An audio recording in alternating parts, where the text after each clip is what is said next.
अस्सलाम वालेकुम जी। हमारा 18 लेक्चर है लीनियर अलजेब्रा के कोर्स का। लास्ट टाइम हमने जनरल वेक्टर स्पेसेस के बारे में बात की over finite over any field. तो ये हमारे पास फाइनाइट भी हो सकते हैं, डायमेंशनल, और इनफाइनाइट भी हो सकते हैं। तो ये दो आपके पास पॉसिबिलिटीज़ है। फाइनाइट में for example R over R ये फाइनाइट है, और यहाँ पे क्यू ओ के ओ अपान मतलब आर जो है दिस इज़ इनफाइनाइट डायमेंशनल, ये हमारा इनफाइनाइट डायमेंशनल है। इसको देखने के लिए देखिए, अगर आप यहाँ पे कहेंगे कि भाई फाइनाइटली मेनी एलिमेंट्स है, फॉर एग्जांपल यहाँ पे आपने रखा e pi square root 2 square root 3। अब ये अगर आप कहेंगे भाई ये जनरेट कर रहे हैं, तो फिर आप कहेंगे कि भाई बहुत सारे एलिमेंट जनरेट हो रहे हैं। ऑफ कोर्स यहाँ पे आप लीनियर कॉम्बिनेशन, यहाँ पे रेशनल नंबर रखेंगे तो बहुत सारे इसके आएंगे। पर what about square root 7? This is also irrational number, ये यहाँ पे नहीं है, इनके कॉम्बिनेशन में नहीं लिखा जा सकता ना। तो फिर वो भी आपको इंक्लूड करना पड़ेगा। और उसके बाद फिर जो भी आप स्क्वायर रूट पी कोई भी प्राइम नंबर लेंगे तो this is also irrational number. अब इस कोई भी इरेशनल नंबर जो है वो दूसरे यहाँ पे आप जितने भी एलिमेंट्स डालेंगे तो वो उनके लीनियर कॉम्बिनेशन में नहीं लिखा जा सकता ना। सही, जैसे स्क्वायर रूट 7 जो है वो आप कोई भी रेशनल नंबर इनको मल्टीप्लाई करेंगे तो वो इसके बराबर नहीं आएगा। So you need infinitely many elements to generate real numbers over rational numbers. तो ये हमारी इन्फिनिट डायमेंशनल वेक्टर स्पेसेस है। और हमने लास्ट टाइम बात की कि भाई ट्रांसफॉर्मेशन बिटवीन वेक्टर स्पेसेस, एक वेक्टर स्पेस आपके पास V है, दूसरी W है। So this is linear transformation over the ये जो आपके पास डोमेन और कोडोमेन है, they are vector spaces over the same fields. सही, यहाँ पे हमने जनरल बात की कि हमारे पास फाइनाइट भी हो सकते हैं, इनफाइनाइट डायमेंशनल वेक्टर स्पेसेस भी हो सकते हैं। पर अगर इनको हम फाइनाइट डायमेंशनल समझें, अभी सपोज करेंगे ये फाइनाइट डायमेंशनल वेक्टर स्पेस है,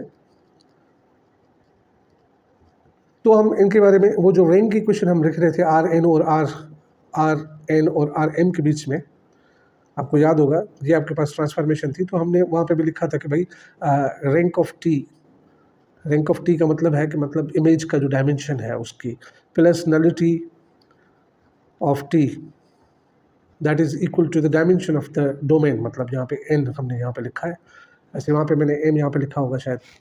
तो ये आपके डोमेन की डायमेंशन के बराबर है। तो this was rank equation for T. अब यहाँ पे अगर हम डायमेंशन जो है यहाँ पे फाइनाइट समझते हैं, इनफाइनाइट के लिए तो हम बात नहीं करेंगे क्योंकि हमारे पास इनफाइनाइट है, तो ये चीज़ें जो है वो फाइनाइट नहीं है, तो इनफाइनाइट सेट में हम काउंटिंग नहीं करते। तो यहाँ पे अगर हमारे पास ये फाइनाइट है तो इनके लिए हमारे पास ये इक्वेशन जो है वो सेम टू सेम यहाँ पे आएगी कि भाई रैंक ऑफ टी, या आप कहें कि dimension of range of T plus nullity of T, मतलब जो डायमेंशन आपके कर्नल का है that is equal to the dimension of V. Dimension of V आपका जो डोमेन है उसकी डायमेंशन के बराबर होगा। फाइनल डायमेंशनल वेक्टर स्पेसेस के लिए ये आपकी इक्वेशन यहाँ पे भी ट्रू है। तो यहाँ से भी वो सारी चीज़ें जो हमने यहाँ पे कंक्लूड की थी वो यहाँ पे कंक्लूड कर सकते हैं। फॉर एग्जांपल अगर आपकी नलिटी ऑफ टी जो है वो 0 के बराबर है, नलिटी ऑफ टी 0 के बराबर है, तो यहाँ से आपको पता चलता है कि डायमेंशन ऑफ इमेज और range of T is equal to dimension of V के डायमेंशन के बराबर। मतलब सारे का सारा डोमेन जो है वो आपका इमेज है। दूसरे लफ्ज़ में कोई भी आपका वेक्टर जो है वो किल नहीं हो रहा, तो हर किसी का अपना अपना इमेज है। तो यहाँ से आप पता कर सकते हैं कि अगर डायमेंशन जो है वो नलिटी 0 के बराबर है, मतलब इसका ये हुआ कि कर्नल ऑफ टी जो है वो सिर्फ और सिर्फ ये वाली सब स्पेस है, मतलब 0 स्पेस। तो आप कहेंगे कि आपके पास जो मतलब जो ट्रांसफॉर्मेशन है between this finite dimensional spaces, this is 1 to 1। सही है, क्योंकि इनका डायमेंशन आपस में बराबर है। और यहाँ से आप ये भी कंक्लूड कर सकते हैं कि अगर डायमेंशन ऑफ वी और डायमेंशन ऑफ डब्ल्यू, मतलब डोमेन और कोडोमेन का अगर डायमेंशन दोनों का बराबर है और सपोज ये एन के बराबर है, तो आप इस रेंज वाली इक्वेशन से ये भी कंक्लूड कर सकते हैं कि भाई आपका जो 1 to 1 है वो आपका ऑटोमेटिकली बताता है कि आपका ट्रांसफॉर्मेशन अगर 1 to 1 है तो आपका वो ऑन टू भी होगा। सही है, अगर डायमेंशन दोनों के भाई सेम है, मतलब this is from dimension N vector space to dimension N vector space. तो आप यहाँ से अंदाजा लगा सकते हैं कि भाई यहाँ पे इसका डायमेंशन एन है तो रेंज का डायमेंशन भी एन होगा। तो सारी की सारी आपके पास जो कोडोमेन है वो आपका रेंज के बराबर बन जाएगा। तो अगर ये केस है कि कर्नल जो है वो 0 पे डिपेंड करता है, मतलब 1 1 है, तो ऑटोमेटिकली आपको ऑन टू भी मिल रहा है। तो ये इक्वेशन से आप लोग वो सारी चीज़ें कंक्लूड कर सकते हैं जो हमने वहाँ पे इन आर एन के बारे में हमने कंक्लूड की थी। पर यहाँ पे आपके पास वेक्टर्स की अभी रिप्रेजेंटेशन नहीं है। जब आप वेक्टर्स को इनको रिप्रेजेंट करेंगे तो फिर आप ये चीज़ें मतलब ये जो आपके फाइनाइट डायमेंशनल वेक्टर स्पेसेस हैं वो आप उसको सॉल्व करने के लिए या उनके बारे में आप इन्फॉर्मेशन लेने के लिए आप जैसे यहाँ पे मैट्रिसेस का यूज़ कर रहे थे यहाँ पे भी कर सकते हैं। तो हम यहाँ पे अभी प्रूव करेंगे कि आपके जो फाइनाइट डायमेंशनल वेक्टर स्पेसेस हैं वो और कुछ नहीं है, आपकी आर एन के ही बराबर है। मतलब आर एन या आर थ्री फॉर एग्जाम्पल इसका डायमेंशन 1 है तो ये आर के आइसोमॉर्फिक होगा। अगर इनके टर्मिनोलॉजी में बात करें, अगर इसका डायमेंशन 2 है तो ये आपका R2 के आइसोमॉर्फिक होगा। अगर इसका डायमेंशन n है तो ये Rn के आइसोमॉर्फिक होगा। मतलब जो फाइनाइट डायमेंशनल स्पेसेस हैं, चाहे वो पॉलिनॉमियल्स हो, चाहे वो मैट्रिसेस हो, चाहे वो दूसरी चीज़ हो, अगर फाइनाइट डायमेंशनल है और इसका डायमेंशन n है तो वो दूसरे लफ्ज़ों में Rn खुद ही है। वहाँ पे उसकी जो रिप्रेजेंटेशन है, वहाँ पे जो एलिमेंट्स हैं वो हमने दूसरे तरीके से ज़ाहिर किए, पर वो हकीकत में यही आपकी Rn ही है। और अगर हमने ये प्रूव कर लिया कि ये इसके आइसोमॉर्फिक का है तो फिर हम सारी की सारी जो यहाँ पे मैट्रिसेस को यूज़ करके सारी हेल्प ले रहे थे, तो कोई भी फाइनाइट डायमेंशनल होगी स्पेस तो उसके लिए हम जो है वो हेल्प यहाँ से मैट्रिसेस से ले सकते हैं। उसके लिए हमने मतलब ये करना है कि भाई आप ये जो आपके पास general finite dimensional vector space है उसमें से हम Rn में किस तरीके से मैप डिफाइन करें। आइसोमॉर्फिक करने के लिए हमने एक ऐसी ट्रांसफॉर्मेशन मालूम करनी है जो आपके वेक्टर स्पेस से हो और Rn में जाए और 1 भी हो और R2 भी हो। ऑफकोर्स लीनियर ट्रांसफॉर्मेशन हो ही हो। लीनियर ट्रांसफॉर्मेशन मतलब वो जो लीनियरिटी वाली कंडीशंस हैं वो भी सेटिस्फाई करें। तो उसके लिए अभी हम जो है वो कोऑर्डिनेट के बारे में पढ़ेंगे, coordinatization of finite dimensional vector spaces. देखिए हम R2 में अगर कोई भी वेक्टर लिखते हैं, for example this is R2, सही है। वेक्टर क्या होता है हमारा, फॉर एग्जांपल यहाँ पे मैंने ये वेक्टर यहाँ पे रखा और इसका यहाँ से आप देखें तो 1 2 3 और यहाँ पे 1 2, तो ये आपके पास इसके कोऑर्डिनेट्स होंगे जिसमें आप 3, 2 लिख सकते हैं। तो ये आपका वेक्टर है और इस डायमेंशंस के हिसाब से या इन कोऑर्डिनेट्स के हिसाब से आपके पास इसके जो कोऑर्डिनेट्स आते हैं ऑफकोर्स वो 3, 2 है। और इसके जो स्टैंडर्ड बेसिस हैं, मतलब जो एक्स एक्सिस और वाई एक्सिस वाले जो आपके पास यूनिट वेक्टर्स हैं उनके हिसाब से इसके कोऑर्डिनेट्स ये हैं। पर हम दूसरे वेक्टर्स अगर लें लीनियरली इंडिपेंडेंट हो और 2 हो तो फिर हमारी जो सारी R2 है ये वाली, तो वो हम उन 2 एलिमेंट से भी मतलब उन 2 वेक्टर से भी R2 को जनरेट कर सकते हैं अगर वो लीनियरली इंडिपेंडेंट हो और मतलब उनका जो नंबर ऑफ एलिमेंट्स हो वो 2 हो मतलब।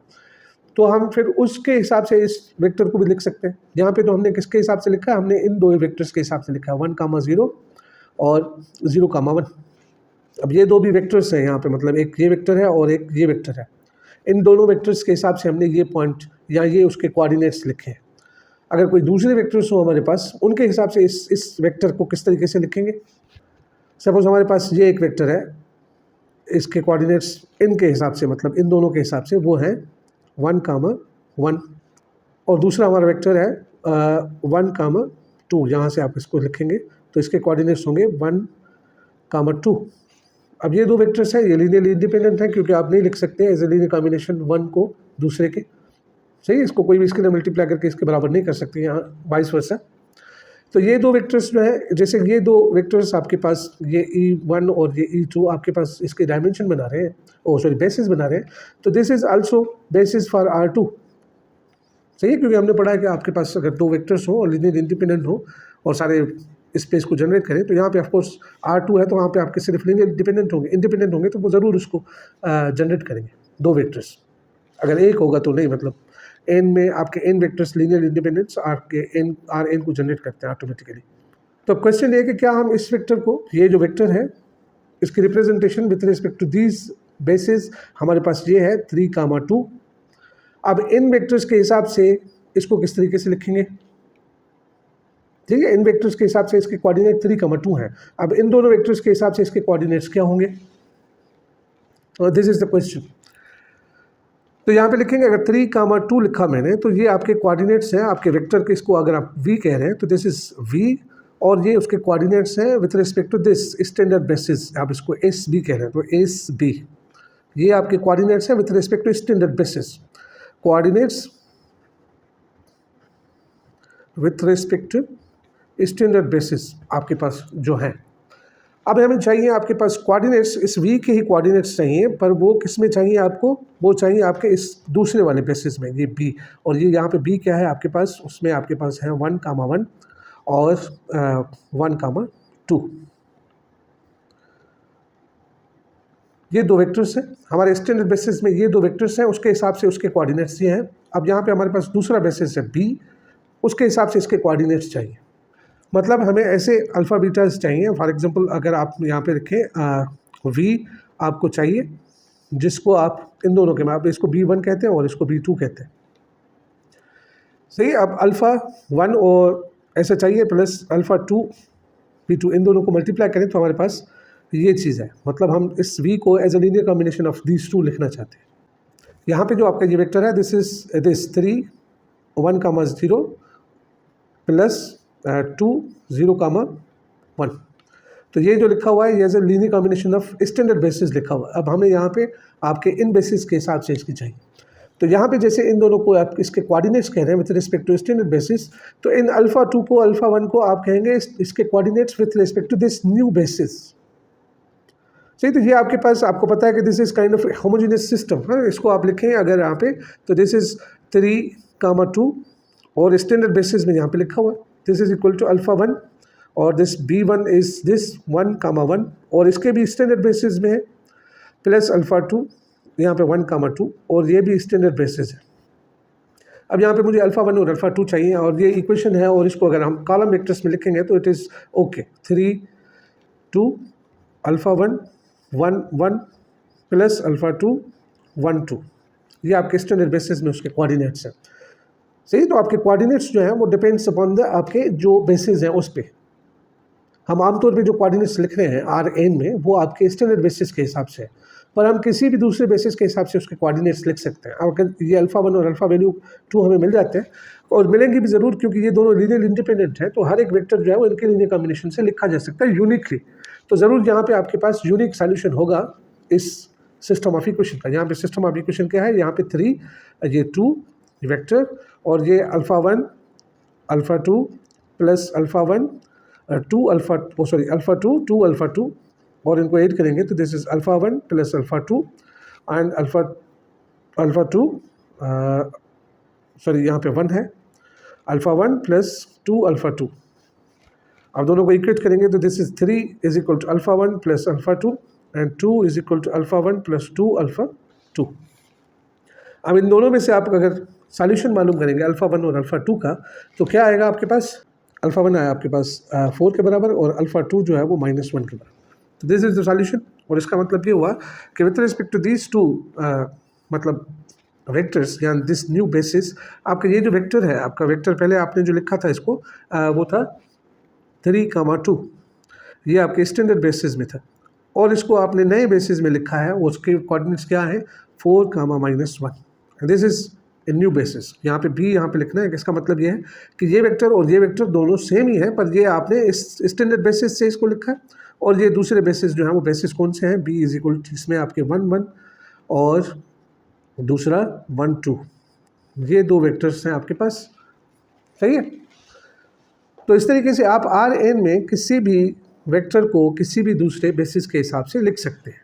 अगर बेसिस होगा तो आपके हर एक वेक्टर को Rn के, यहाँ पे R2 की बात करें तो जनरली दिस इज ट्रू, आपके पास कोई भी आपके पास अगर बेसिस है आपके पास उसमें B1 up to Bn vectors हैं और इनके भी जो कोऑर्डिनेट्स हैं आपके स्टैंडर्ड बेसिस में से मिले हुए हैं। स्टैंडर्ड बेसिस यहाँ पे कौन से हैं, E1 अप टू En, सही है। मतलब यहाँ पे पहला वाला 1 और दूसरे 0 और इस तरीके से लास्ट वाला 1 और पहले वाले सारे 0।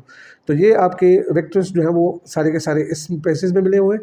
अब इनको इस दूसरे बेसिस में चेंज करने के लिए आप क्या करेंगे, आप इस तरीके से homogeneous non homogeneous system solve करेंगे और यहाँ पे जो भी आपके पास सॉल्यूशन मिलेगा अगर ये लीनियर इंडिपेंडेंट है तो ज़रूर आपके पास कोऑर्डिनेट्स मिलेंगे और ये जो अल्फ़ा मिलेगा अल्फ़ा 1 और अल्फ़ा 2, मतलब इनके साथ जो भी आप कोऑर्डिनेट्स मल्टीप्लाई करेंगे, जो भी आप स्केलर मल्टीप्लाई करेंगे V के बराबर करने के लिए, तो वो आपके पास कोऑर्डिनेट्स हो जाएंगे। यहाँ पे मसला हो सकता है कि भैया आपके पास बेसिस आपने एक तो ये रखे 1 1 और 1 2, पर अगर बेसिस इनको मैं इस तरीके से लिखूँ तो इसमें फ़र्क तो नहीं है, 1 2 लिखूँ और यहाँ पे 1 1 लिखूँ, इनका आर्डर चेंज कर दूँ अगर मैं, तो फिर आप इसको जो है 3 कामा 2 को स्टैंडर्ड बेसिस में लिखा हुआ है आपने और इसको चेंज करेंगे तो फिर आपके पास जो कोऑर्डिनेट्स आएंगे -1 कामा 4 आएंगे और बेसिस आपका सेम है। यहाँ पे 4 कामा -1 आए, यहाँ पे -1 कामा 4 है, आप देखें यहाँ पे अल्फ़ा 1 मतलब यहाँ पे सिर्फ ऑर्डर चेंज करेंगे, अल्फ़ा 1 इसके साथ मल्टीप्लाई करें और अल्फ़ा 2 इसके साथ मल्टीप्लाई करें, तो इसमें से आपके पास जो नए ऑर्डर मतलब नया ऑर्डर जो रखा आपने बेसिस के हिसाब से, तो वहाँ पे आपके पास दूसरा वेक्टर रिप्रेजेंटेशन मिलेगा। सही है, तो यहाँ पे बेसिस की सिर्फ इम्पोर्टेंस नहीं है, उनके ऑर्डर की भी इम्पोर्टेंस है। अगर आप ऑर्डर चेंज करेंगे तो आपके पास दूसरा वेक्टर मिलेगा। तो यहाँ पे इसलिए हम लोग डिफाइन करते हैं ऑर्डर्ड बेसिस। सही है, तो हम इसको इस सिंबल वाली फेस में नहीं लिखेंगे, ये सेट नोटेशन वाले में नहीं लिखेंगे, क्योंकि ये आपका सेट नोटेशन इसके बराबर है 1,1 और 1,2, तो ये दोनों बराबर है, क्योंकि अगर सेट नोटेशन में लिखेंगे तो ये बराबर है। पर अगर ये आप लिखेंगे इस नोटेशन में 1,1 और 1,2, तो ये इसके बराबर नहीं है 1,2 1,1। सही, क्योंकि ऑर्डर अलग अलग चेंज करने से हमें उसके कोऑर्डिनेट्स चेंज मिल रहे हैं। जैसे यहाँ पे आपके पास 4,-1 मिला, यहाँ पे -1,4 मिला, ये दोनों वेक्टर्स अलग अलग हैं। सही है, मतलब बेसिस का अगर ऑर्डर भी चेंज होता है तो आपके रिप्रेजेंटेशन जो है वो चेंज होती है। तो हम अलग अलग ऑर्डर तो नहीं करेंगे, तो हम यहाँ पे जो भी आपके पास बेसिस रखेंगे उसको ऑर्डर में रखेंगे और उसका एक ऑर्डर तरतीब से रखेंगे और उसके हिसाब से हम जो है वो उसके कोऑर्डिनेट्स मालूम करेंगे न्यू बेसिस में। सही है ना, जो आपके पास स्टैंडर्ड बेसिस है, ये वाले आपके पास बेसिस है, इसको इस नोटेशन में लिख रहे हैं हम लोग EN।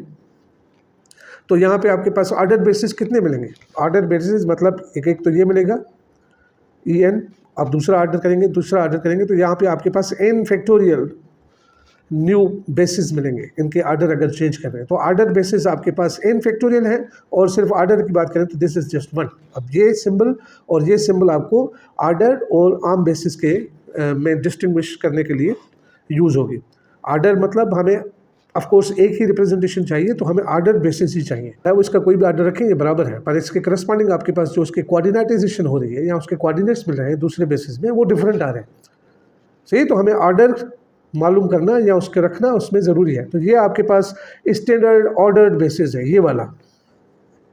आप पहले E2 पहले रखें, E1 उसके बाद रखें, या इस तरीके से तरतीब उनकी चेंज करें तो वो दूसरे बेसिस हो जाएंगे। ठीक है, अगर n आपके पास 3 है तो 3 फैक्टोरियल मतलब 6 पॉसिबिलिटीज़ हो सकती हैं। n 4 होगा तो फिर उसके हिसाब से आपके पास 24 होंगी अलग अलग पॉसिबिलिटीज़ बेसिस की, ऑर्डर बेसिस की। सही, तो आपके पास यहाँ पे फिर से नोट कर लें कि ये जो वेक्टर है दिस इज़ जस्ट एरो, और हम हर बेसिस में उनकी रिप्रेजेंटेशन दे रहे हैं, उनके कोऑर्डिनेटाइजेशन कर रहे हैं। अब ये कोऑर्डिनेटाइजेशन हम जो है वो किसी भी वेक्टर स्पेस में कर सकते हैं। फॉर एग्जांपल कोई भी आपके पास फाइनाइट डायमेंशनल वेक्टर स्पेस हो, Rn में भी। सही, हर वेक्टर जो है that is just an arrow, और ये जो आप उसकी रिप्रेजेंटेशन कर रहे हैं this depends upon the basis. अब जो बेसिस यूज़ करेंगे उस हिसाब से उसकी ये कंपोनेंट्स होंगे या कोऑर्डिनेट्स होंगे, और ऑर्डर जो है उनका वो भी डिपेंड करता है। तो अभी जो हम लिखेंगे कोऑर्डिनेटाइजेशन किसी भी वेक्टर की, उसका ऑर्डर भी हमारे पास डिफाइन होगा। ये डेफिनेशन है हमारी कोऑर्डिनेटाइजेशन की, ऐसे समझें। सही, तो ये आपके पास अगर बेसिस है किसी भी फाइनाइट डायमेंशनल वेक्टर स्पेस जो है वो ओवर एफ है, कोई भी जनरल हो सकती है, आपके Rn ज़रूर नहीं है। Rn में तो आपके पास स्टैंडर्ड बेसिस हैं ऑलरेडी। तो यहाँ पे हमारे जो मेन फोकस है वो दूसरे वाले वेक्टर स्पेसेस हैं जो Rn के अलावा है, पर फाइनाइट डायमेंशनल है। सही, और हर एक वेक्टर जो है क्योंकि वो उसका बेसिस है तो इस तरीके से यूनिकली लिखा जा सकता है। कोई भी अगर वेक्टर लेंगे हम V से तो उसकी यूनिक रिप्रेजेंटेशन होगी बाय डेफिनेशन। सही, ये उसके बेसिस के डेफिनेशन में है कि ये यूनिकली रिप्रेजेंट होगा, मतलब ये अल्फ़ा 1 अल्फ़ा 2 अल्फ़ा 3 दूसरे नहीं होंगे जिसमें आप इसको कर सकते हैं। तो ये अल्फ़ा के हिसाब से आप अल्फ़ा 1 अल्फ़ा 2 अल्फ़ा 3 ये कोऑर्डिनेट्स बना के आप ये जो वेक्टर है f पावर n में, अब इसमें आपके पास सारे के सारे ये वेक्टर्स हैं ना, तो ये जो वेक्टर है आपका कैसे बनाएंगे आप, इसके जो स्केलर मल्टीप्लाई करेंगे इसको लिखने के लिए और वो यूनिक होंगे, तो आपके पास एक यूनिक वेक्टर मिलेगा एफ एन में। अगर एफ आपका रियल नंबर है तो यहाँ पे Rn होगा। सही है, कोई भी आपके पास फील्ड हो सकती है, तो यहाँ पे जनरल लिख रहा हूँ मैं। तो ये जो वेक्टर है this is called coordinate vector of V relative to the basis B। यहाँ पे ये बेसिस है तो उसको हम रिप्रेजेंट करेंगे VB के हिसाब से। अगर दूसरे ऑर्डर बेसिस आप लेंगे तो उसके हिसाब से दूसरा वेक्टर होगा यहाँ पे। अगर तीसरे लेंगे, चौथे लेंगे, कोई भी लेंगे ऑर्डर बेसिस, तो उसके हिसाब से उसका अपना कोऑर्डिनेट वेक्टर होगा। सही है, this is called coordinate vector of V। This is very important concept and it is very powerful. मिसाल के तौर पे R3 में अगर आप ये वेक्टर रहते हैं 2 -3 5, ये R3 में है, तो स्टैंडर्ड बेसिस के हिसाब से मतलब ये वाले जो बेसिस है order basis E1, E2 and E3, इसके हिसाब से आप इसको लिख सकते हैं। और इसके जो वेक्टर होगा मतलब ये अगर v के बराबर है तो वी बी जो है that is just this vector 2 -3 and 5। सही है। अगर दूसरे हमारे पास यहाँ पे R3 है तो 3 फैक्टोरियल मतलब 6 ऑर्डर बेसिस हो सकते हैं। और दूसरा बेसिस लेने B1, उसमें आप जो है वो चेंज कर लें, E3 पहले रखें और E1 और E2 ये आपके पास दूसरा बेसिस पे, ये स्टैंडर्ड ऑर्डर बेसिस नहीं है, ये वाला आपका स्टैंडर्ड ऑर्डर बेसिस है, उसके हिसाब से इसके कोऑर्डिनेट ये है। सही है। तो यहाँ पे इसको SB रखेंगे, SB स्टैंडर्ड बेसिस के हिसाब से। अब दूसरे B1 के हिसाब से आपके पास जो कोऑर्डिनेट वेक्टर होगा इसका with respect to B1 that is this 5, 2 और -3, ये आपका B1 के हिसाब से इसके कोऑर्डिनेट्स में। ठीक, तो ऑर्डर मैटर्स, इसलिए हमने ऑर्डर बेसिस यहाँ पे रखे हैं। इनके हिसाब से इसके ये कोऑर्डिनेट्स हुए और इसके हिसाब से ये हो। अगर दूसरे आप कोऑर्डिनेट्स रखेंगे तो मतलब बेसिस रखेंगे तो आपके पास दूसरे कोऑर्डिनेट्स मिलेंगे। सही, एक ही वेक्टर के अगर आपके पास ऑर्डर बेसिस सेम और डिफरेंट लेंगे तो आपके पास अलग अलग कोऑर्डिनेट्स आएंगे या कोऑर्डिनेट वेक्टर आएगा। ये एग्जांपल देखें, हमारे पास कह रहा है कि कोऑर्डिनेट वेक्टर मालूम करें इसका और इसका।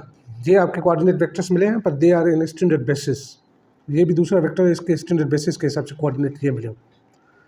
सही, जो भी वेक्टर हम लिख रहे हैं वो आपके रिलेटिव टू द बेसिस है। जो आमतौर पे हम जो वेक्टर्स लिख रहे थे ब्रैकेट्स में, तो ऑटोमेटिकली वहाँ पे हम लोग जो है वो स्टैंडर्ड बेसिस के हिसाब से उनके कोऑर्डिनेट्स लिख रहे थे। यहाँ पे अभी जो है वो चीज़ मैटर करती है कि आपका जो बेसिस है और वो ऑर्डर बेसिस है, उसके हिसाब से हर ऑर्डर के हिसाब से उसके कोऑर्डिनेट्स चेंज होंगे, हर बेसिस के हिसाब से उसके कोऑर्डिनेट्स चेंज होंगे। सही है। स्टैंडर्ड बेसिस हमारे इसलिए थे क्योंकि हम आमतौर पर उसके हिसाब से ही उनके कोऑर्डिनेट्स लिख रहे थे। फिजिक्स में ये कोऑर्डिनेट्स हमारे जो है वो अलग अलग फ्रेम ऑफ रेफरेंस के हिसाब से हम एक चीज़ को नोटिस करते हैं। ये बेसिस मतलब ये आपका दूसरा ऑब्जर्वर है, ये स्टैंडर्ड बेसिस मतलब एक दूसरा ऑब्जर्वर है। तो ये काफ़ी इंपॉर्टेंट चीज़ें हैं थ्योरी ऑफ रिलेटिविटी में। हमारा वेक्टर जो है वो एक लाइन है, मतलब एरो लाइन है जहाँ में उसका डायरेक्शन है। और उसको लिखने के लिए मैथमेटिकली हम जब तक बेसिस नहीं डिफाइन करते उसके कोऑर्डिनेट्स नहीं डिफाइन कर सकते।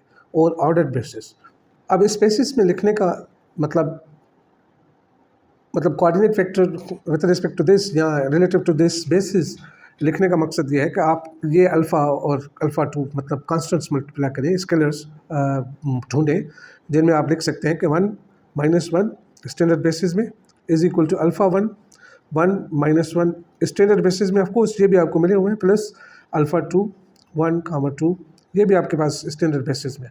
Now you want to find the values of alpha 1 and alpha 2 और यही आपके इन नए कोऑर्डिनेट्स में आपके पास बेसिस होंगे।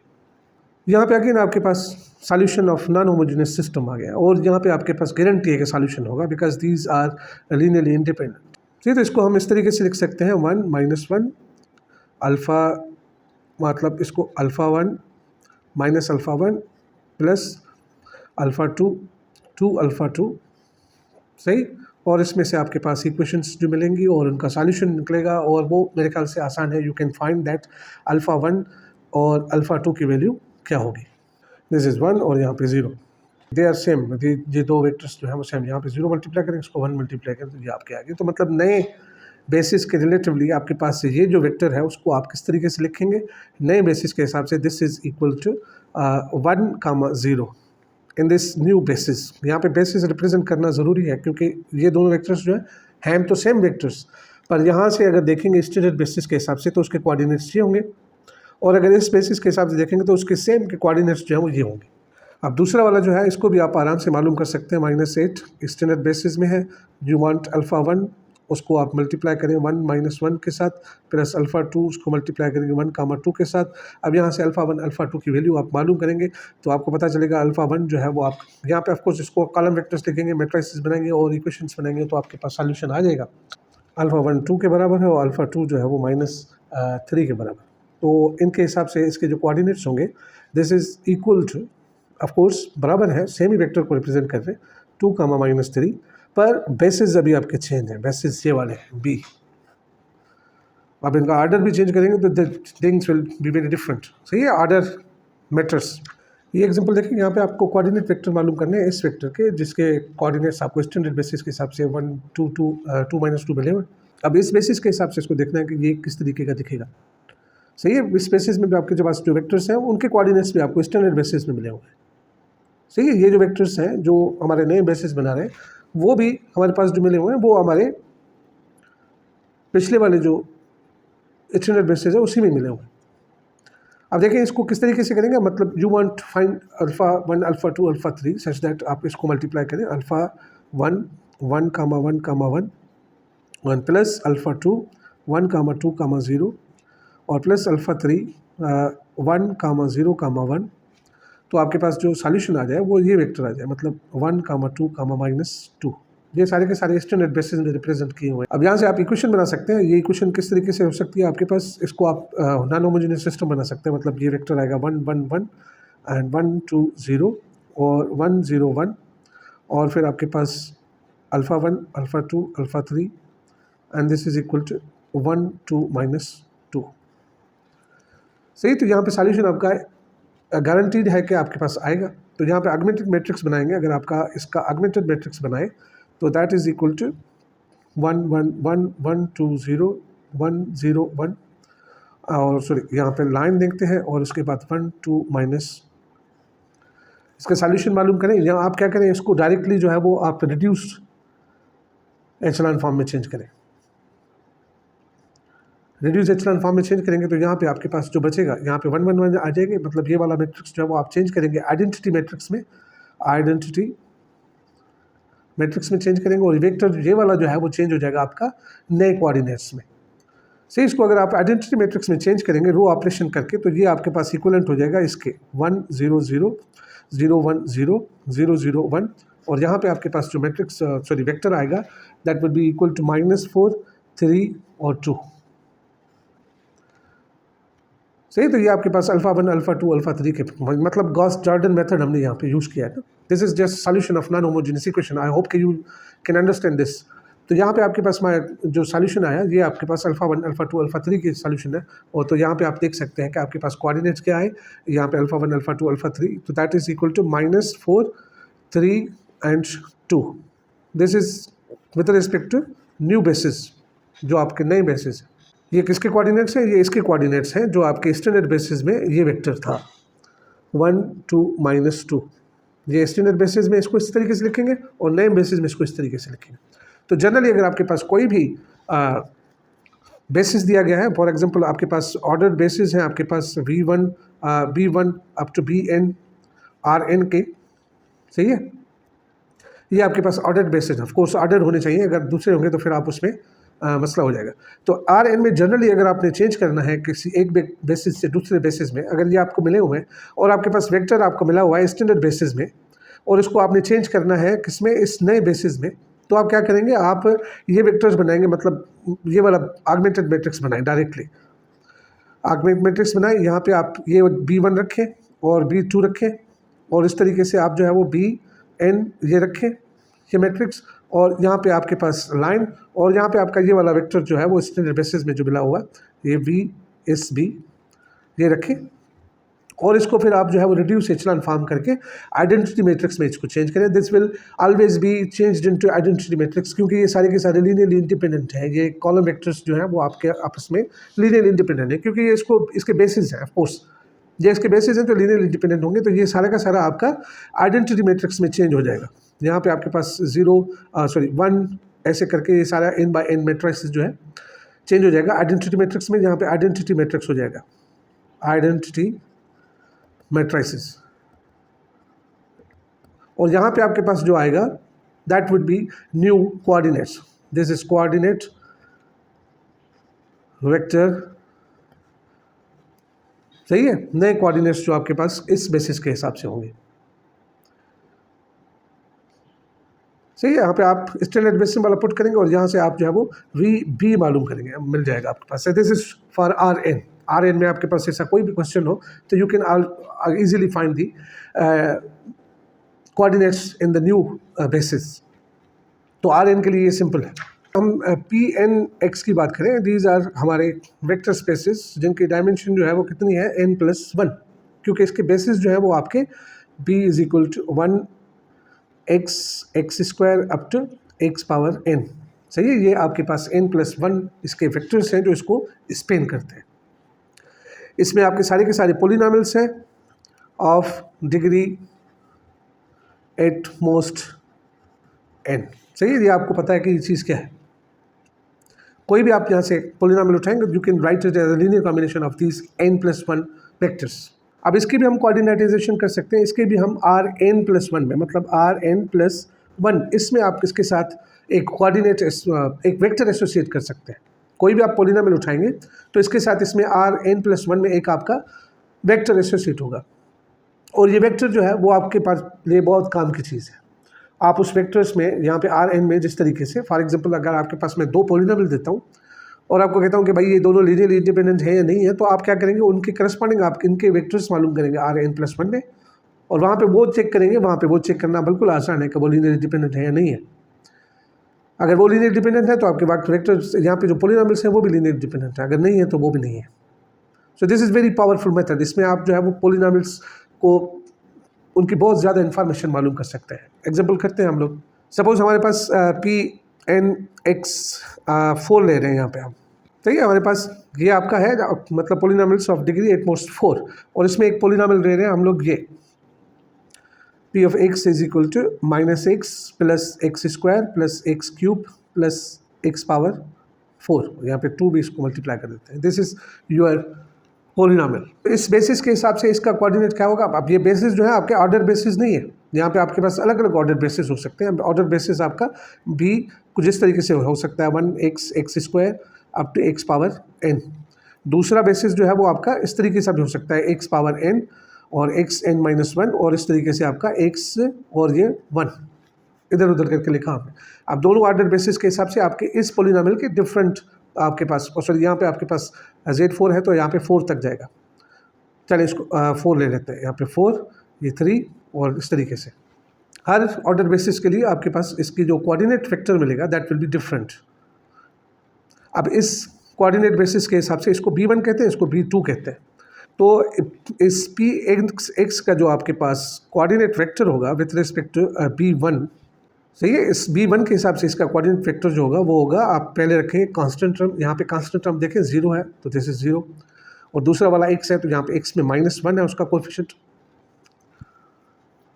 और तीसरा वाला x² है तो यहाँ पे x² प्लस 1 है, और तो चौथा वाला आपके पास x³ है जहाँ पे x³ प्लस 1 है, और x4 है तो x4 यहाँ पे प्लस 2 है। So this is the vector in R5, ठीक है, 1 2 3 4 5 B1 के हिसाब से, इस बेसिस के हिसाब से आपका जो इस पोलिनोमियल का कोऑर्डिनेट वेक्टर मिला वो ये मिला। अब इस बेसिस के हिसाब से इसका कोऑर्डिनेट वेक्टर देखेंगे तो P of x का coordinate vector with respect to basis 2 वो किसके बराबर होगा। अब यहाँ पे आप जो है वो x4 की पहले रखेंगे मतलब कोएफिशिएंट, x3 की बाद में, और इस तरीके से उसका रिवर्स ऑर्डर होगा। तो ये आपके पास आ जाएगा 2 + 1 + 1 -1 और 0, ये बिल्कुल इसके उलट हो गया। अब ये दूसरा हो गया आपके पास, ये दूसरा हो गया। मतलब अगर बेसिस चेंज कर रहे हैं, अगर आप दूसरा बेसिस रखेंगे, आप x² पहले रखें फिर x³ बाद में, और इस तरीके से अलग अलग इसके बन सकते हैं ऑर्डर बेसिस, तो उसके हिसाब से आपको अलग अलग मिलेंगे। सही है। तो इस तरीके से हम जो है वो अलग अलग पोलिनोमियल्स को भी मतलब Rn वेक्टर्स में हम करस्पॉन्ड कर सकते हैं, या उनकी एसोसिएटिवली हम वेक्टर्स डिफाइन कर सकते हैं। इसको कहते हैं coordinatization of vector spaces, vectors in the vector spaces. अब आपके पास एब्स्ट्रैक्ट वेक्टर स्पेसेस है पर उनके करस्पॉन्डिंग आपके पास वेक्टर्स मिल रहे हैं, पर this is true only for the finite dimensional spaces ना। Rn में अगर आपके पास आएंगे तो मतलब आपके पास बेसिस जो है वो अगर फाइनाइट है तो फिर आप उनको Rn में एक वेक्टर एसोसिएट करेंगे जिसको कहेंगे कोऑर्डिनेट वेक्टर। ये एग्जांपल देखें, हमारे पास 3 पोलिनोमियल्स हैं, एक ये और ये। अब क्वेश्चन ये पूछा गया कि क्या ये लीनियरली इंडिपेंडेंट है, मतलब you have to find alpha beta gamma या α1 α2 α3 जो इनको मल्टीप्लाई करें और ये जवाब 0 के बराबर आ जाए। अगर वो सिर्फ 0 ही मिल रहे हैं तो फिर मतलब इट इज़ क्वाइट वर्क। सही है, आप इनको मल्टीप्लाई करेंगे और फिर कोएफिशिएंट्स आपस में इक्वेट करेंगे, बहुत ज़्यादा कम है।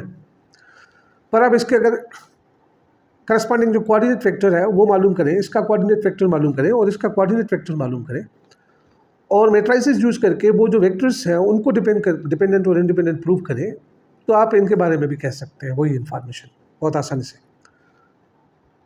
सही, अगर मैं यहाँ पे बेसिस, पहले तो हमने बेसिस एक जो है वो फिक्स करने हैं ऑर्डर वाले। अगर ये बेसिस में ले लेता हूँ x² x और 1, मतलब पहला कोऑर्डिनेट जो हमारा बेसिस का वेक्टर का होगा वो x² का कोएफिशिएंट होगा और दूसरा वाला x का कोएफिशिएंट होगा और तीसरा वाला कांस्टेंट टर्म। तो इस हिसाब से इसका जो आपके पास कोऑर्डिनेट वेक्टर मिलेगा, आपके पास x square minus 3x plus 2, इसका जो कोऑर्डिनेट वेक्टर मिलेगा with respect to this basis, that is equal to what, 1 माइनस 3 और 2। ठीक है, इसका कोएफिशिएंट 1 है, इसका माइनस 3 और ये 2 है कांस्टेंट टर्म।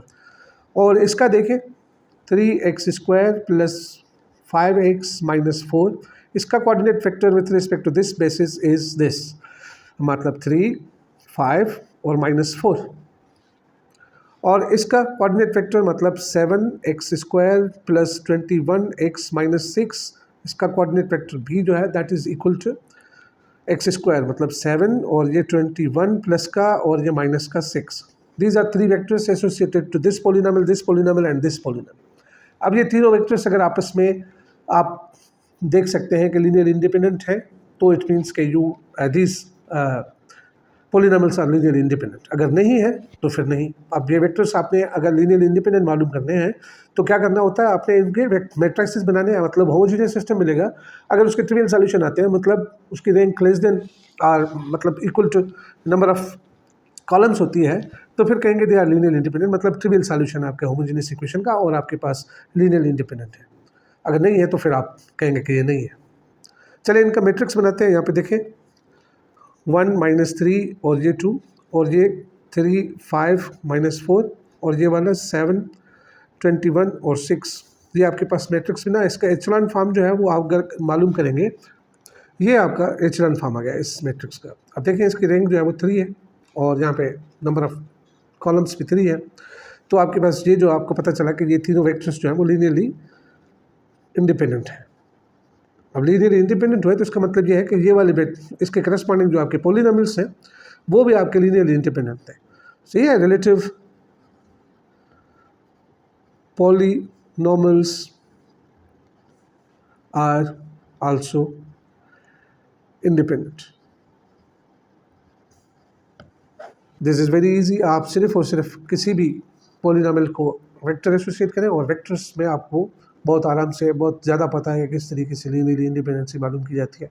ये एग्जांपल देखिए, हमें एक बेसिस दिया गया है एक स्पेस का आर, मतलब functions from R to R हमारे पास है, मतलब this is vector space F. सही है, और इसमें ये बेसिस है हमारे जो जनरेट करें इसके सब बेसिस को। ये वेक्टर्स जो है वो लीनियर इंडिपेंडेंट है, वी कैन चेक, और हमने पहले इस पर डिस्कस भी किया था कि ये आपके पास लीनियर इंडिपेंडेंट है। आप रॉन्गस्टेन वगैरह या दूसरी ट्रिक्स जो है वो यूज़ करके चेक कर सकते हैं कि दे आर लीनियर इंडिपेंडेंट। और यहाँ पे हमें ये फंक्शन दिए गए हैं 4 और कह रहे हैं कि भाई इसमें से जो आपके पास इस एफ की मतलब दो functions from R to R है उसकी जो सब स्पेस जनरेट हो रही है वो आप उसके बेसिस मालूम करें। बेसिस मालूम करें मतलब इनमें से अगर कोई भी लीनियरली डिपेंडेंट है एक दूसरे पे, तो जो डिपेंडेंट है उसको आप बाहर निकाल देते हैं। वेक्टर्स में भी हम इस तरीके से करते हैं।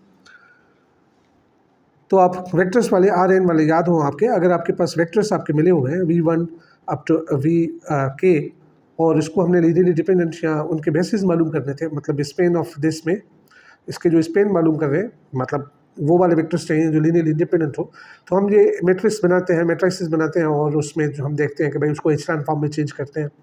और वो वाले कॉलम्स जिसमें आपके पास पिवट पोजीशंस हो वो हम कहते हैं कि वो लीनियरली इंडिपेंडेंट होते हैं। बाकी जिनमें पिवट पोजीशन नहीं होती वो लीनियरली डिपेंडेंट होते हैं, वो एक दूसरे के आप जो है वो कर सकते हैं, वहाँ से रिलेशन भी मालूम कर सकते हैं। ये तो आपके पास वेक्टर्स में था आर एन में लिए, तो वहाँ पे हमारे पास इजी ट्रिक मौजूद है। पर यहाँ पे अब किस तरीके से करें, यहाँ पे मुश्किल है, पर हमारे लिए कोऑर्डिनेटाइजेशन जो है वो आपके काम आसान कर देगी। आप क्या करेंगे, F1 की आप इस बेसिस के हिसाब से कोऑर्डिनेटाइजेशन करेंगे। F1 of x with respect to this basis, उसके पास कोऑर्डिनेट क्या होगा, आपके पास यहाँ पे इस 4x तक जा रहे हैं।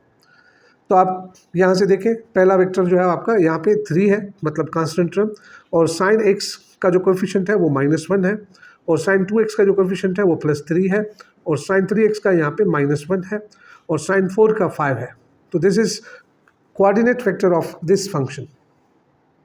अब इस तरीके से यहाँ पे देखें F2 ऑफ x का जो कोऑर्डिनेट फंक्शन है, कोऑर्डिनेट वेक्टर है with respect to this basis, that is equal to, मतलब कांस्टेंट टर्म यहाँ पे 1 है, और साइन x का जो है वो 2 है, और साइन 2x का यहाँ पे 4 है, साइन 3x का -1 है, और साइन 4x का आपके पास नहीं सॉरी, यहाँ पे हम लोग साइन साइन एक्स का 2 है और साइन 2x का आपके पास 4 है और साइन 3x का यहाँ पे 0 है, सही, और साइन 4x का आपके पास -1 है।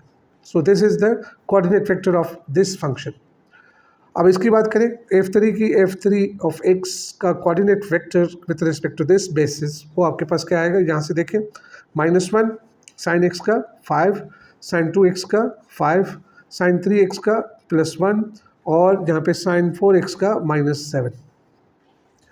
इस तरीके से ये आपके तीसरे का है। और चौथे का देखेंगे अगर आप f4 का, f4 ऑफ x का आप कोऑर्डिनेट वेक्टर देखें तो दिस इज मतलब साइन कांस्टेंट और साइन 2x साइन 3x, तो ये सारे के सारे 0 हैं। ये 0, साइन x वाला भी 0 है, साइन 2x वाला 3 है और साइन 3x वाला 0 है और साइन 4x वाला -1 है।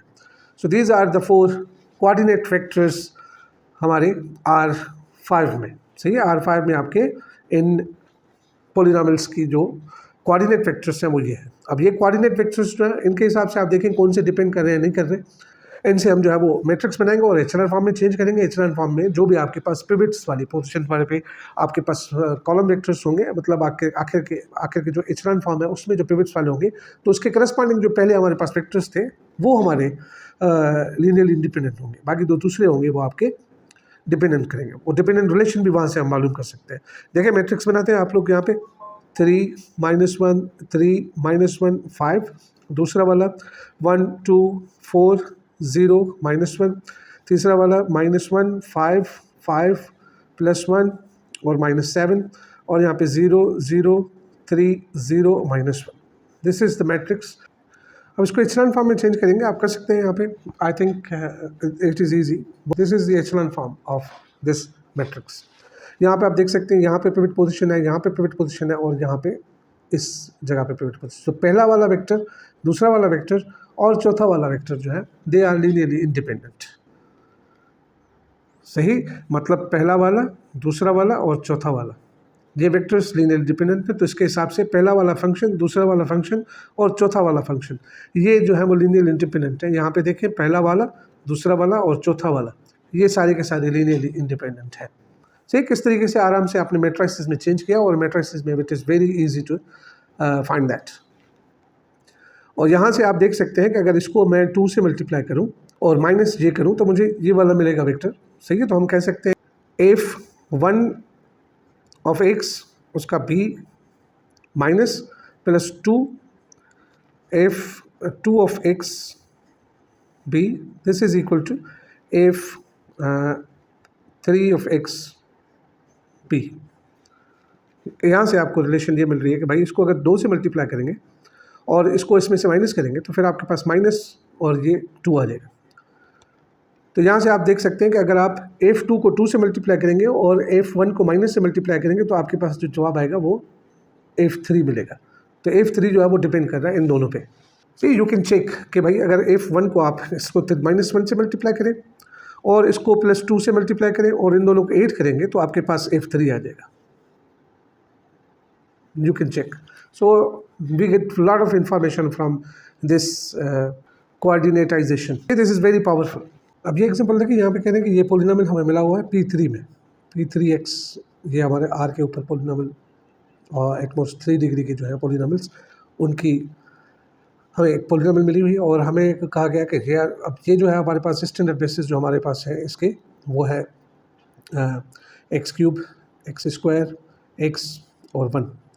इसके हिसाब से हमें ये पोलिनोमियल मिला हुआ है। अब इसको इसके हिसाब से लिखना है, मतलब ये b1 जो है हमें मिला हुआ है नया वेक्टर बेसिस इसका, सही है। इसके बेसिस है कि नहीं है, हम क्या करेंगे आमतौर पे बेसिस जो है वो लीनियरली इंडिपेंडेंट होने चाहिए। अब ये मालूम करना है कि ये आपका बेसिस है या नहीं है, तो ये आपको है इसके जो वेक्टर्स मिले हुए हैं उनको इनके बेसिस में लिखें, मतलब x³ और इस तरीके से लिखें इनको, और फिर कहेंगे भाई ये बेसिस है मतलब लीनियर इंडिपेंडेंट है या नहीं है। फिर आप उनको जो है वो कोऑर्डिनेटाइज करके आप देख सकते हैं कि जो इसके करस्पॉन्डिंग आपके पास वेक्टर्स मिलेंगे वो भी लीनियर इंडिपेंडेंट होंगे। तो इसका मतलब ये है कि ये आपका लीनियर इंडिपेंडेंट सेट है, सही। तो आपके पास ये एक बेसिस मिला हुआ है, यहाँ पे मिला हुआ है कि दिस इज बेसिस, मतलब ये लीनियर इंडिपेंडेंट है। अब इसको इन टर्म्स ऑफ दिस बेसिस लिखना है हमें, बिल्कुल वैसे ही जैसे आर एन में हम लोगों को एक मिला हुआ था बेसिस, स्टैंडर्ड बेसिस, और दूसरे बेसिस में हम चेंज कर रहे थे, तो ये आपके पास ऐसे समझे कि स्टैंडर्ड बेसिस में है। अब इस बेसिस में इसको लिखना है, मतलब इस पोलिनोमियल को हमने x cube plus x square minus x minus one, इसको आपने कुछ इस तरीके से लिखना है कि alpha x plus one whole cube, alpha one plus alpha two x plus one whole square plus alpha three x plus one और प्लस अल्फ़ा फोर। ये चार क्या इनके साथ ये कोएफिशिएंट्स मल्टीप्लाई करें स्केलर्स कि आपके इसके बराबर होना चाहिए, मतलब किसी भी पोलिनोमियल को इन टर्म्स ऑफ दिस लिखना है हमें। ये हमें बहुत मरतबा ज़रूरत पड़ती है कि कोई भी पोलिनोमियल जो है वो आप इस तरीके से लिखें। वैसे ये आसान नहीं है, इसको आप जो है वो करेंगे तो मतलब इसमें कंप्लीटिंग क्यूब करना पड़ेगा, कंप्लीटिंग स्क्वायर करना पड़ेगा, और इस तरीके से बहुत सारी चीज़ें कॉमन निकलेंगी, तो this is lot of work. पर इसको हम कोऑर्डिनेटाइज करेंगे तो हमें आराम से ये जो है इस इनके alpha one alpha two alpha three alpha four की वैल्यूज़ हमें आराम से मिल जाएगी। अब हमारा जो पोलिनोमियल मिला हुआ है उसको इस बेसिस के हिसाब से अगर कोऑर्डिनेटाइज करेंगे तो आपके पास पी ऑफ एक्स जो है उसकी विद रिस्पेक्ट टू हमारे स्टैंडर्ड बेसिस कौन से आपके पास कोऑर्डिनेट फैक्टर मिलेगा, वो होगा मतलब कि one one minus one minus one. So this is the vector corresponding to this polynomial. और ये जो बेसिस है हमारे, इसके हिसाब से आपके पास जो वेक्टर्स मिलेंगे आप इसको इस तरीके से लिख सकते हैं, B one is equal to, इसका क्यूब हम अगर करेंगे तो ये हो जाएगा x cube plus three x square plus three x plus one, और ये x square plus two x plus one, और यहाँ पे एक्स प्लस वन और वन, ये आपके पास चार है। अब इनके सब वेक्टर्स को आप अगर कोऑर्डिनेटाइज करेंगे x plus one comma one, तो इसकी जो कोऑर्डिनेटाइजेशन होगी मतलब x cube plus three x square plus three x plus one, इसकी विथ रिस्पेक्ट टू बी आपके पास जो कोऑर्डिनेटाइजेशन होगी मतलब स्टैंडर्ड बेसिस के हिसाब से, that is equal to one three three and one. और दूसरे वाला ये वाला जो है x square plus two x plus one, इसकी coordinatization with respect to standard basis that is equal to x three आपके यहाँ पे पास जीरो है और एक्स टू की वन है, एक्स वन का टू है और कांस्टेंट टर्म वन। अब x minus sorry plus one, इसका with respect to standard basis आपके पास क्या आएगा, ज़ीरो ज़ीरो और एक्स वन और कांस्टेंट टर्म वन, और वन जो है आपका with respect to basis is equal to zero zero zero one. सही, तो ये सारे के सारे पोलिनोमियल्स जो हमारे बेसिस में हैं हमने उनकी भी कोऑर्डिनेटाइजेशन की और हमें जो वेक्टर मिला आपके पोलिनोमियल के हिसाब से वो ये मिला, और दूसरे आपके पास ये आए बेसिस के हिसाब से। अब इस पोलिनोमियल को इनके हिसाब से लिखने का मतलब ये है कि इस वेक्टर को इसके हिसाब से लिखें। सही है, जैसे आर फोर में हमारे पास ये वेक्टर मिला है और हमें इसके बेसिस से लिखना है, तो वहाँ पे हमने थोड़ी देर पहले किया था कि आपने इसका मैट्रिक्स बनाना है, मतलब वन थ्री थ्री वन और ज़ीरो वन टू वन और ज़ीरो ज़ीरो वन वन और यहाँ पे ज़ीरो ज़ीरो ज़ीरो वन, और फिर यहाँ पे आप ये वाला वेक्टर रखेंगे one one minus one minus one. अब इसकी आप जो है वो रिड्यूस एचेलॉन फॉर्म में इसको चेंज करेंगे, रिड्यूस एचेलॉन फॉर्म में चेंज करेंगे तो यहाँ पे जो आपके पास वेक्टर आएगा that would B coordinate vector of this, मतलब ये आपके पास इसमें आपके वैल्यूज़ मिल जाएंगे। अब इसको रिड्यूस एचेलॉन फॉर्म में अगर चेंज करेंगे तो हमारे पास जो आएगा, तो रिड्यूस एचेलॉन फॉर्म में चेंज किया तो ये आपके पास आइडेंटिटी मैट्रिक्स आया, और ये आपके पास मैट्रिक्स मतलब आपका जो ये जो वेक्टर है, अब इन दूसरे वेक्टर्स के हिसाब से उनको इस तरीके से लिखा जा सकता है, या हम कह सकते हैं कि भाई यहाँ पे आपके पास अल्फ़ा वन जो है, अल्फ़ा वन वन के बराबर आया, अल्फ़ा टू माइनस टू के बराबर आया, अल्फ़ा थ्री जो है वो ज़ीरो हो, और अल्फ़ा फोर जो है दैट इज़ अगेन ज़ीरो। तो हम लिख सकते हैं आपका जो पोलिनोमियल है x cube plus x square minus x minus one is equal to alpha one मतलब वन और x plus one whole cube plus minus two x plus one whole square और plus zero x plus one और plus zero. So this is the representation of this vector in new basis. सिर्फ वैसे अगर आप check करते हैं कि भाई यहाँ पे इनको इन फॉर्म में कैसे लिखेंगे तो फिर आपको काफ़ी कम करना पड़ेगा, पर जब आपने वेक्टर्स की कोऑर्डिनेट मतलब इसको कोऑर्डिनेटाइज करके आपने इसको वेक्टर्स फॉर्म में लिखा तो फिर यहाँ पे आपको आराम से एक वेक्टर को दूसरे बेसिस में किस तरीके से चेंज करते हैं that is very easy to find, और वही वेक्टर जो है वो आपका corresponding to this new basis है। सही, तो यहाँ पे ओल्ड बेसिस के हिसाब से आपका जो वेक्टर था वो आपका किसके बराबर था, वन 1 -1 ये आपका पुराना स्टैंडर्ड बेसिस, और यहाँ पे इसका जो नए कोऑर्डिनेट हो गए आपके पास वो हो गया 1 -2 0 0। ये आपके नए बेसिस जो है उसके हिसाब से इसको इस तरीके से लिखा जा सकता है। ठीक है, तो ये वेक्टर जो है वो ये पोलिनोमियल है और ये वेक्टर जो है वो ये पोलिनोमियल है। तो ये जो है वो काफ़ी पावरफुल मेथड है। सही है, अगर आपके पास मैं कहूँ कि भाई आपका पोलिनोमियल मिला हुआ है और इसको किसी दूसरे बेसिस में आप चेंज करें, मिसाल के तौर पे आपके स्टैंडर्ड फॉर्म में आपके पास एक पी ऑफ एक्स मिला हुआ है, this is corresponding to standard basis, आपके पास जो स्टैंडर्ड बेसिस है वो मिला हुआ।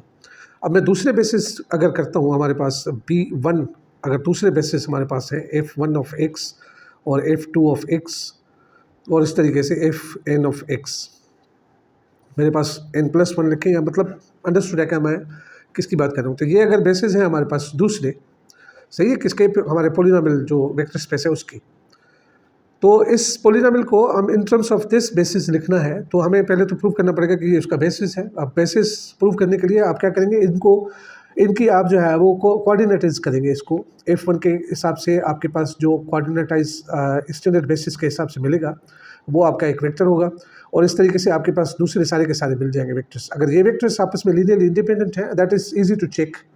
सही है, अगर ये लीनियर इंडिपेंडेंट है तो फिर आप कहेंगे कि भाई ये आपका बेसिस है। फिर आप सारे के सारे पोलिनोमियल्स को इन टर्म्स ऑफ दीज लिख सकते हैं। अब इनके हिसाब से लिखना, मतलब इनके जो करस्पॉन्डिंग कोऑर्डिनेट वेक्टर्स हैं उनके हिसाब से लिखना इस कोऑर्डिनेट वेक्टर को, इसके कोऑर्डिनेट वेक्टर को। सो इसके करस्पॉन्डिंग आपके पास P ऑफ x वेक्टर होगा स्टैंडर्ड बेसिस में।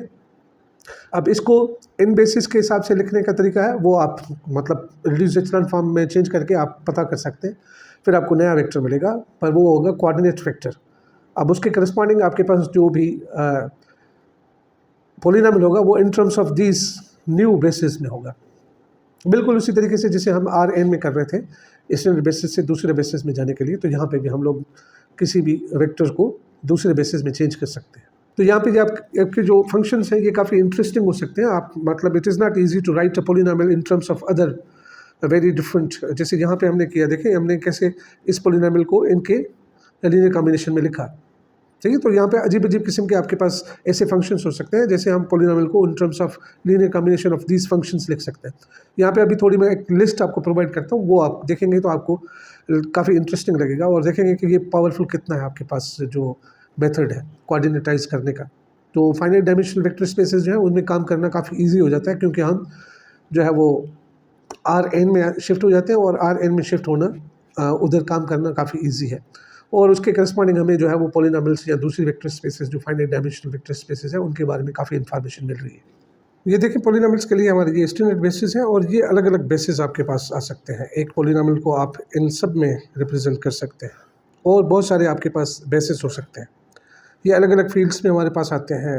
मतलब अगर किसी पोलिनोमियल को आपको कोई कहे कि भाई as a linear combination of these लिखें, कोई भी आपके पास रियल नंबर हो, कोई भी कांस्टेंट आपके फील्ड का, तो आप ये भी आपके पास जो सेट है 1x - a होल स्क्वायर और क्यूब और इस तरीके से ये चलता जाए, जब जितना डायमेंशन हो उतना, तो ये भी आपके पास बेसिस है। आप इसको चेक कर सकते हैं। जब इसको स्टैंडर्ड बेसिस में आप चेक करेंगे तो करस्पॉन्डिंग आपके पास जो मैट्रिसेस मिलेगा that will be linearly independent, मतलब उसकी रैंक जो है वो बराबर नंबर ऑफ कॉलम्स की होगी। सही है ना, तो ये भी आपके पास बेसिस है आपके Pn का, मतलब polynomials of degree at most n। और ये भी एक दूसरा बेसिस है, मतलब 1x - a0 पर x - a0 into x - a1 और इस तरीके से फिर 3 टर्म्स और फिर 4 टर्म्स और 5 टर्म्स। तो ये तो किसी पोलिनोमियल को आप इस तरीके से भी आराम से लिख सकते हैं। और B3 में ये भी आपके पास एक बेसिस है।